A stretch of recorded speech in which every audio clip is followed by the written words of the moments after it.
Welcome to Student Organization Risk Management Training, brought to you by the UNT Student Activities Center. In 2007, the 80th Texas Legislature added Section 51.9361 to the Texas Education Code regarding risk management training of officers and advisors of student organizations. It requires the university to cover 8 different topics related to risk management.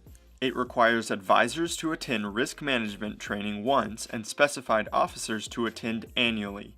And it requires these officers and advisors to report on the training's content at a meeting of the full membership of the organization/club. As a result, you might want to take some notes and ask follow-up questions if you need clarity.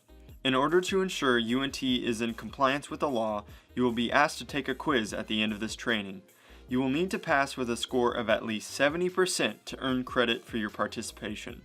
As previously mentioned, we are required to cover 8 topics, which include alcoholic beverages and illegal drugs, hazing, sexual abuse and harassment, fire and other safety issues, travel, behavior at events and adoption of a risk management policy, and issues regarding persons with disabilities.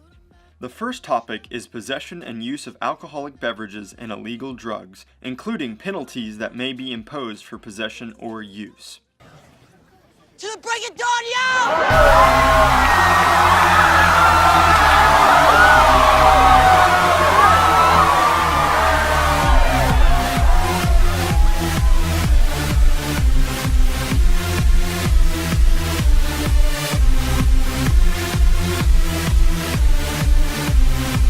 Hopefully you know that Texas law states that one must be 21 or over to possess or drink alcohol.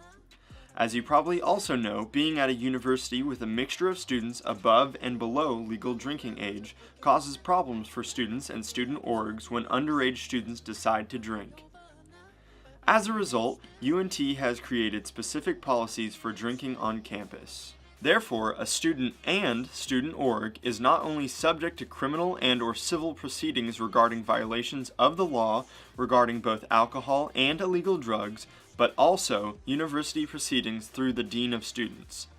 So if a student or advisor is found in violation of the law, he or she could face a number of sanctions, from community service to jail time. And, if found in violation of the Code of Student Conduct, a student could face sanctions ranging from a warning through expulsion from UNT. University policy prohibits the unlawful possession, use, or distribution of alcohol and illegal drugs on all university property and as part of any official university activity, except as expressly permitted by law in university policy or regulation. Exceptions would include things like official tailgating and at events with appropriate permission. Student organizations desiring to sell, serve, or consume any type of alcoholic beverage on campus must obtain permission at least 10 business days in advance via the event application and alcohol use request form. If an org desires to have alcohol at any on-campus event, please refer to Policy 04.016, Use of alcoholic beverages, for more information. The second topic is hazing. Hello? Get your ugly goat ass to the house in 11 minutes or you're dead. Move, you piece of shit! Get your ass! Welcome to Hell Week, goats! Sir, yes, sir! Our initiation is a rite of passage. God, take it! Who was the first president? George Washington, sir! Wrong drink! Who shot John F. Kennedy? I don't know. Wrong drink! As defined in a state law and by UNT policy, hazing means any intentional, knowing, or reckless act occurring on or off campus of an educational institution by one person alone or acting with others directed against a student that endangers the mental or physical health or safety of a student for the purpose of pledging, being initiated into, affiliating with, holding office in, or maintaining membership in an organization, regardless of whether the student victim may have consented to or acquiesced in the activity. The term includes any type of physical brutality, such as whipping, beating, striking, branding, electronic shocking, placing of harmful substances on the body, or similar activity. Any type of physical activity, such as sleep deprivation, exposure to the elements, confinement in a small space, calisthenics, or any other activity that subjects the students to an unreasonable risk of harm or that adversely affects the mental or physical health or safety of the student. Any activity involving consumption of a food, liquid, alcoholic beverage, liquor, drug, or other substance that subjects the student to an unreasonable risk of harm or that adversely affects the mental or physical health or safety of the student. Any activity that intimidates or threatens the student with ostracism, that subjects the student to extreme mental stress, shame, or humiliation, that adversely affects the mental health or dignity of the student or discourages the student from entering or remaining registered in an educational institution, or that may reasonably be expected to cause a student to leave the organization of the institution rather than submit these activities. Any activity that induces, causes, or requires the student to perform a duty or task that involves a violation of the state penal code. Keep in mind that a student's willingness to participate in any of these activities does not mean that an activity is not considered hazing, nor is it a defense to any charges of violating UNT policy or state law. So just because a student doesn't mind or wants to participate in the activity, if it meets any of the previously stated criteria, it is still hazing. Hazing is not only a violation of code, but also violation of state law. A student or advisor violates this policy and state law if he or she engages in hazing, solicits, encourages, directs, aids, or attempts to aid another engaging in hazing, recklessly permits hazing to occur, or has first-hand knowledge of the planning of a specific hazing incident involving a student at UNT, or has first-hand knowledge that a specific hazing incident has occurred, and knowingly fails to report that knowledge in writing to the Dean of Students or other appropriate university officials. So even if you don't engage in hazing itself, as an officer or advisor, if you know about it or allow it to happen, you are in fact violating university policy and state law. A student could be expelled from UNT for being found in violation of hazing, and a person is also subject to civil and criminal sanctions for violating state law. Offense of failing to report is a Class B misdemeanor. A violation that does not cause serious bodily injury to another is a Class B misdemeanor. Any other offense that causes serious bodily injury to another is a Class A misdemeanor.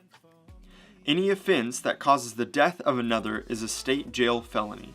Depending on the severity of the case, all of these criminal sanctions would include a fine and/or time in jail.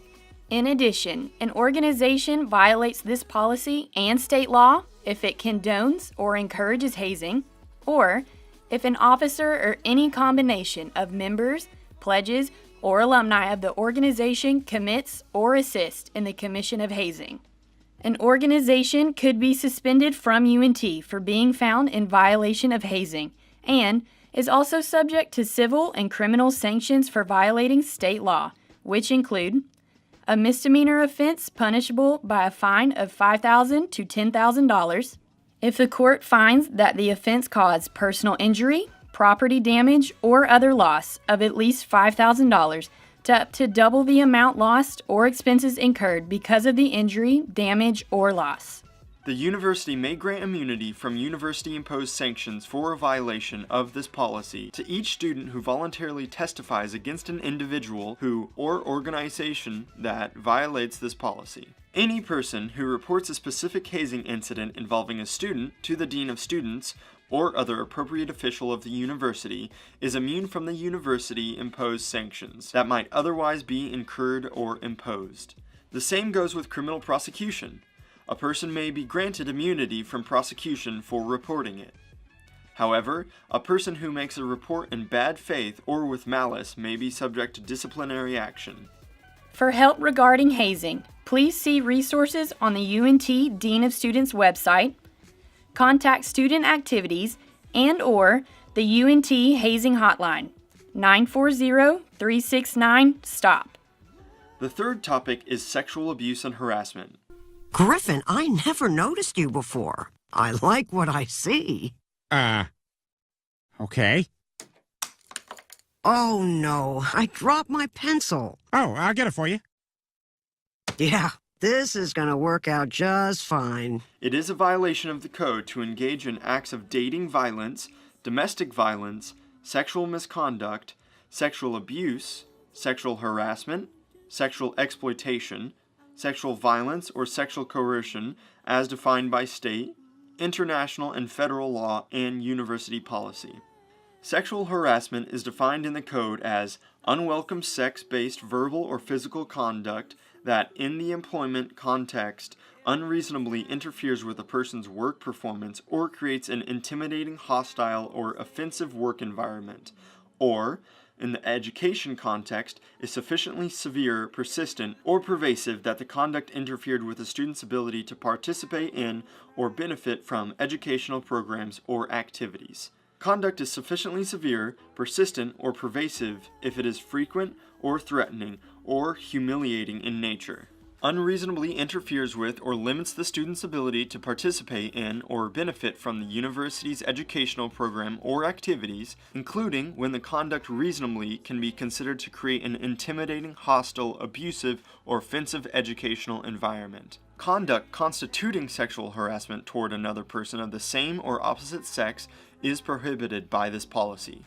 Some examples include but are not limited to repeated and unwelcome requests for dates, sexual flirtations, or propositions of a sexual nature, subtle pressure for a sexual relationship, sexist remarks about a person's clothing, body, or sexual activities, unnecessary touching, patting, hugging, or brushing against a person's body, direct or implied threats that submissions to sexual advances will affect or be a condition of employment, work status, grades, or a letter of recommendation. Conduct of a sexual nature that causes humiliation or discomfort, such as use of inappropriate terms of address, and sexually explicit or sexist comments, questions, or jokes.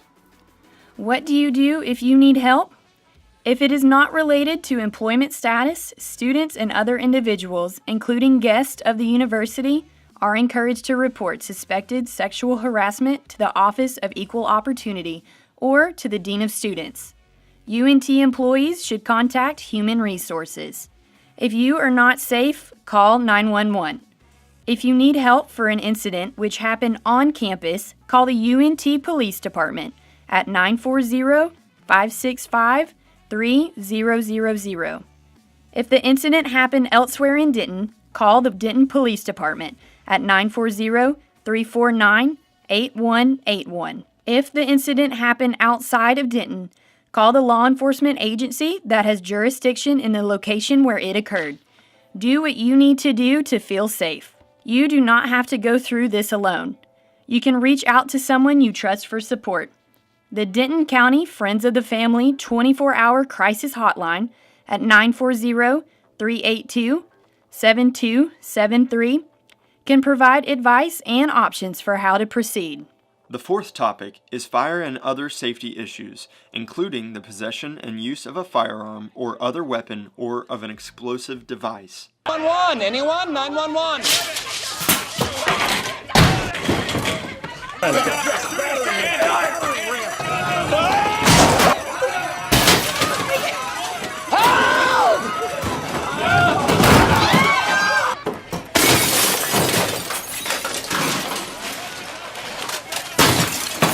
Remember your exit points. Exit points, people. What's next? Oscar! Huh? Stay alive. I'm getting help. Pull me up! You're too heavy. I only weigh 82 pounds!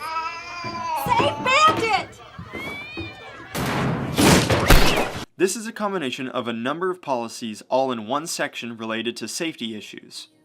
University policy requires students and student orgs to follow fire and safety code within buildings, which means enforcing a fire capacity within rooms, for example, for meetings or events.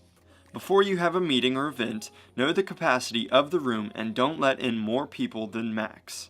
University policy now prohibits camping on university property, with a few exceptions, like tailgating. For more information, see policy 07.029. Texas Senate Bill 11, also known as Campus Carry, allows the possession of concealed handguns on campus by individuals who are licensed to carry. This applies to all faculty, staff, students, guests, visitors, individuals, and organizations doing business on behalf of the university on the campus premises. However, this does not apply to commissioned peace officers. When planning events, there are some other activities and locations on campus where handguns are prohibited. Activities and locations that are of prudence to student organizations are as follows. Where a sporting event is taking place on campus, including intercollegiate sports clubs and intramural competitions at the Physical Education Building, the Ken Banson Gymnasium Building, Pole Recreation Center, and all intramural athletic fields.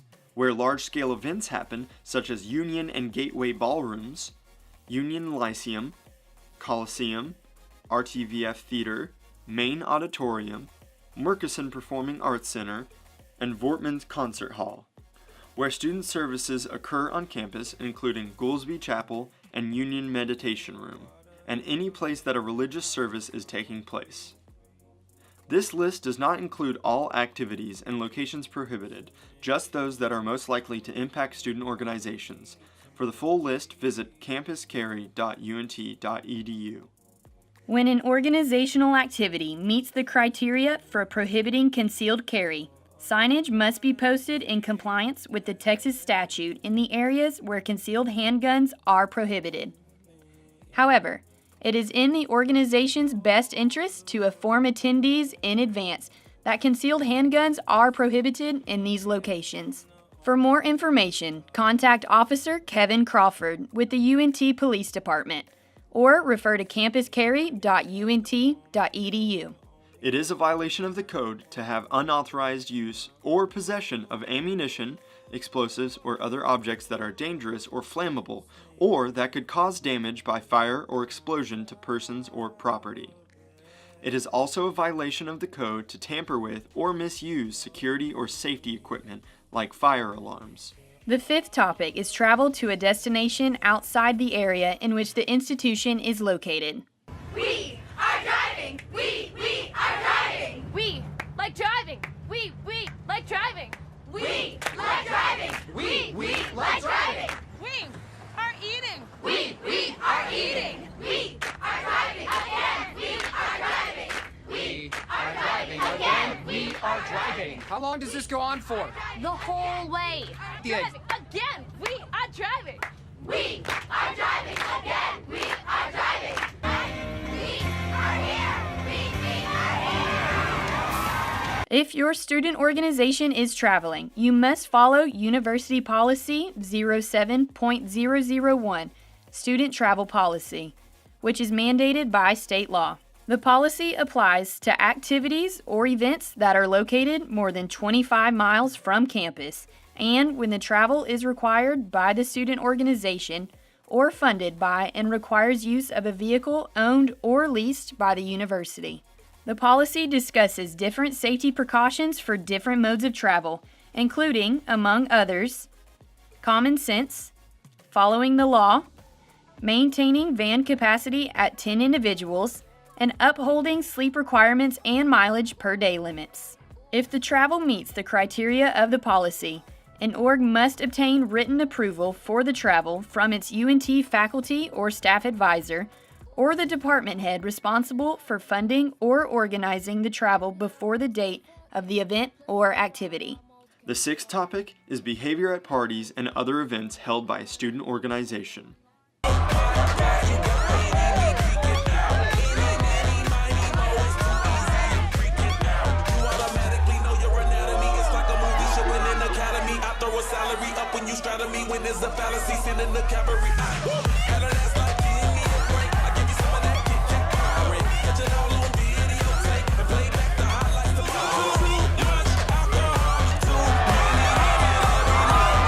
Much of the topic is indirectly covered in previous sections: alcohol, sexual abuse, hazing, etc. If a student org is holding an event on campus, it must submit an event application on OrgSync at least 15 days prior to the event if the event is considered at least a little risky to people or facilities, which may include expecting more than 100 people in attendance, serving food and or beverages, selling tickets for admission, inviting off-campus guests, handing hazardous materials like fire, a sledgehammer, chemicals, etc. Serving alcohol involves any kind of physical activity like dancing, flag football, basketball tournaments, etc. Or inviting minors. The decision about whether an event is a little risky is at the discretion of the university, not the student organization. So if there is a doubt about whether this deadline is applicable to an organization's event, err on the side of caution and submit it by the 15 business day deadline. Some of these event applications will be sent to the Event Safety Committee, or ESC, for review. The purpose of the ESC is to ensure that all org events with possible risks associated with them are executed in the safest way possible. In the meeting, the ESC will determine stipulations that the org will need to comply with in order to hold the event, which could include things like hiring police or purchasing event insurance. The seventh topic is adoption by a student organization of a risk management policy. According to the state law, organizations should adopt a risk management policy or plan. If you are a part of a Greek social organizations, you likely already have one. If not, you should create one. This should include standards to guide the organization in reducing risks at community service activities, socials, when traveling, and any other activity that your specific org is likely to encounter. For example, say your organization is hosting a skit night open to anyone. Part of the risk management policy would be to 1.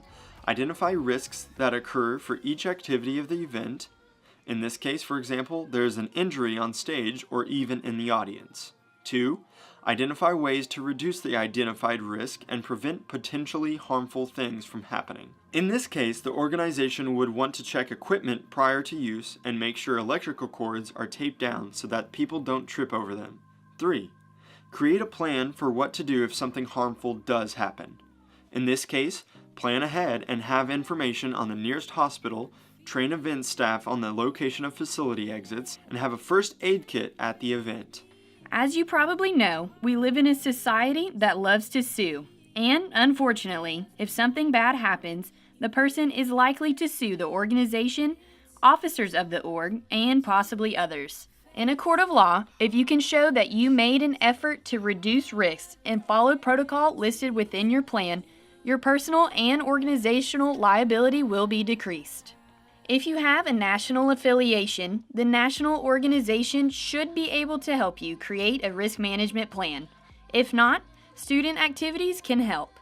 In the near future, orgs will be required to submit their plans to ensure compliance. The eighth topic is issues regarding persons with disabilities. State and federal law, Americans with Disabilities Act of 2008, as amended in Section 504 of the Rehabilitation Act of 1973, mandate equal access for persons with disabilities. Section 504 of the Rehabilitation Act of 1973 prohibits discrimination of the basis of disability in programs and activities, both public and private, that receive federal financial assistance. By Policy 04.018, University Policy Statement on Diversity, UNT does not unlawfully discriminate on the basis of disability in its educational programs and activities. And UNT receives federal funds. The university must ensure that the university community, including student organizations, avoids discrimination and provides equal access in its activities. It is therefore the organization's duty to make sure an accommodation is provided if it's needed. So if a student with a disability wants to join your organization or attend an event or activity of your organization, the organization needs to ensure it is accessible. For example, for a student with a hearing impairment, it may be necessary to provide that student with a sign language interpreter at the organization's event. UNT Policy 16.001, Disability Accommodation for Students and Academic Units, clarifies that students with disabilities should register with the Office of Disability Access to verify the disability and, thus, to be eligible to request an accommodation. The vast majority of accommodation requests are simple and inexpensive, and there are resources on campus to help you with these. Accommodation issues can become serious complaints or even lawsuits.